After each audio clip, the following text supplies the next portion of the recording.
Here we will study practical number 14 of digital communication system.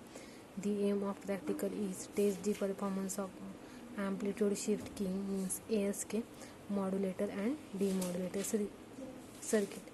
Amplitude shift keying is the type of digital modulation that represents digital data is the variation in amplitude of a carrier wave. Means here our modulating signal is a digital signal which is in the form of 1 0 and carrier signal is a continuous time analog signal or sine wave.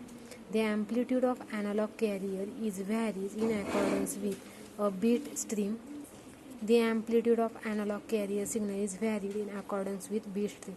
Means according to our bit stream means modulating signal or information signal, a carrier signal is varied where frequency and phase are keeping constant, but there is no change in frequency and phase of a carrier. This practical is designed to explain how the change of amplitude is level corresponding to a logic 0 and logic 1.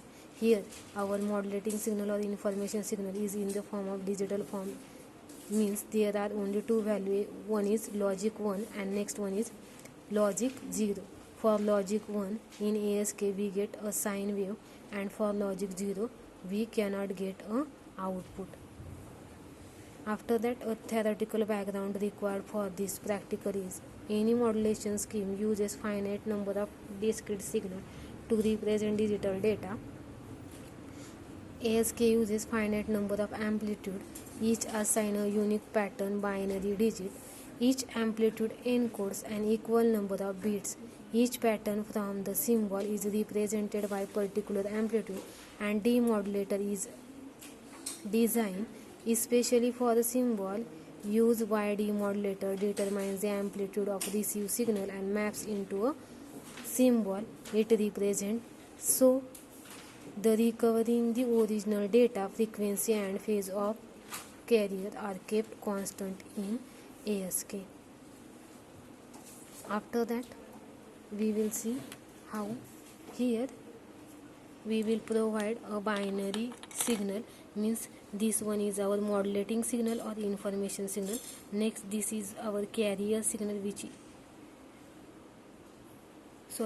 this one is the ASK output. Means for 1 it will give high amplitude signal, and for 0 it will give low amplitude signal. But actually we have observed this second output. Means when our input is 1 then we get a amplitude output, and when input signal is 0 then we cannot get any amplitude, means we get a 0 amplitude.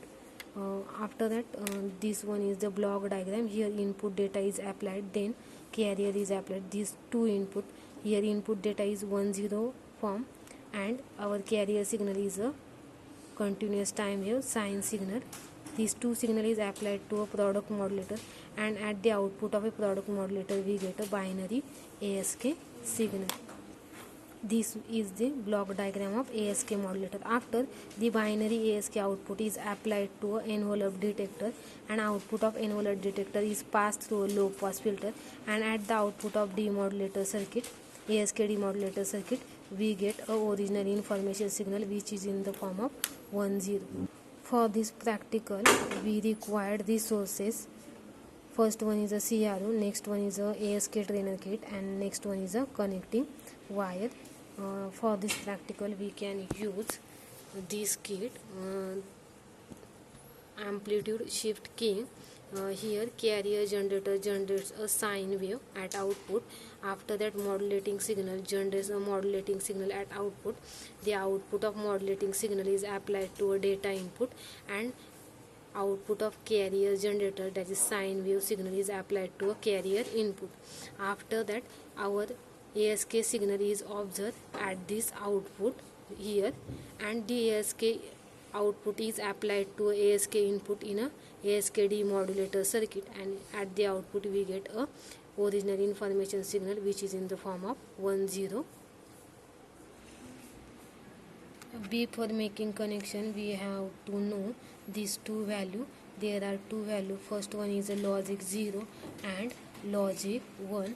For logic 0 we cannot get a sine wave means we get straight line, and for logic 1 we get a sine waveform. Suppose our digital input is in this format 1 0 1, and this is our modulating signal. After that, this one is a carrier signal. Carrier signal is a continuous time sine waveform, and our ASK output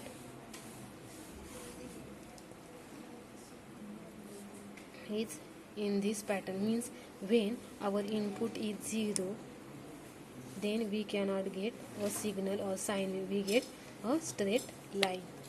Now we will make connection. Firstly, we will check a modulating signal.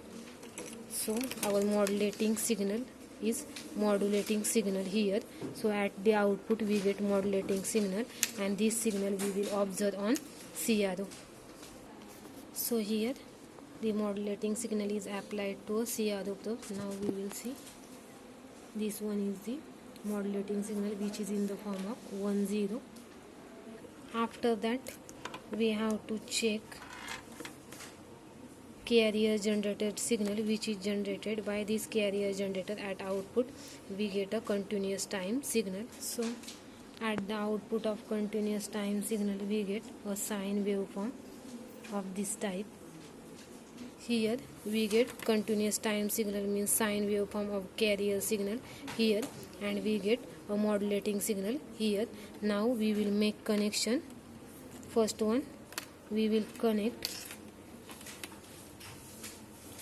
this modulating signal to a data input, and this carrier signal to a carrier input,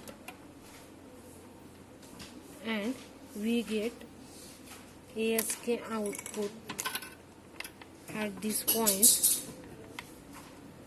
So we will observe this output on CRO. Now this is the ASK amplitude shift keying output. For 1 we get a sine wave, and for 0 we cannot get output, means we get a 0 level. After that we have to observe demodulator output. Here our demodulator circuit is present. Now we can connect a ASK modulator output to a ASK input terminal of ASK demodulator, and we will observe output of the ASK demodulator circuit at this point, and we connect a CRO probe at this point and observe waveform on CRO. So here we will get a original information signal, which is in the form of 1 0, means this one is the output of ASK demodulator. This is the practical of ASK demodulator and modulator.